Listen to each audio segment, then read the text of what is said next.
Raja said we are fighting this IW war. Who's that we? So let me come very candid about it. That this IW war is not fought. वो शंखनाद की तरह 9 o'clock you come to office, open your laptop, work till 5, shut it down and then you go back. Right? Whereas your enemy is passionate about it, equally funded. It is keeping people of our own origin in their respective country or within our country on the payrolls to work 24/7, to work, find ways and means to breach the mind. Frankly, there is nobody fighting this 0.5 war here. It is legislations don't fight wars. Monitorings don't fight war. You need to have alternate shaping of mind, correcting of mind, contesting of information warfare in the domain of information, which unfortunately is not happening. We are not trained. There is no government organization, I think. If it is there, it's good. But frankly, a lot of people look at, is it the job of army? No. My job is to fight in battle. Is it the job of JKP? It is not. Is it the job of Kashmir bureaucrats, Jammu and Kashmir bureaucrats? It's not. Is it the job of the politicians? Oh yes, to excite people, right? So who is actually fighting this information warfare campaign?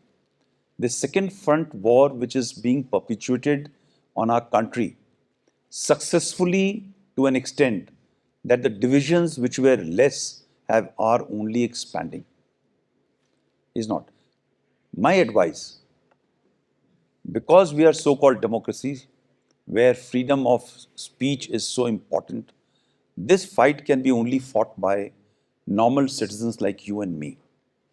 When you see a Twitter tweet of a certain lady who's vociferously for burqa, following Islamist principles to the hilt for the woman, in the morning celebrating yesterday or day for yesterday, celebrating a particular day, wearing skimpy clothes, wearing a glass of wine in her hand, and trying to tell the Kashmiri woman to go behind the veils. Somebody here, not men, but the woman need to fight and say, Madam, thank you so much for your advice. Why are you telling us to do when you're not doing the same thing on that side? Right? This fight cannot be, at least in Indian context, where the moment government will pass a legislation, there will be an upsurge about it. This fight has to be fought by every common person, sane person. The problem is that the conflict benefits few who fend into the conflict. The people who want the routine to go. Kashmiris are happy with peace. But who's not happy? Who are being denied that power to control the mind and space. And that is why you will hear a lot of time people will come from outside, even from within.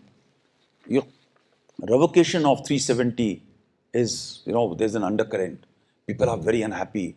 A very subtle messaging of negative narrative happens, which puts in the fear in the mind of the people. And that gets on repeated time and again, time and again, time and again. There is never a positive narrative of smile, happiness, joy. Schools have been opened. There's no ban. 5 years, things were hunky-dory. People were coming. Lakhs of tourists have come. Things were fine. Nobody wants to talk of it.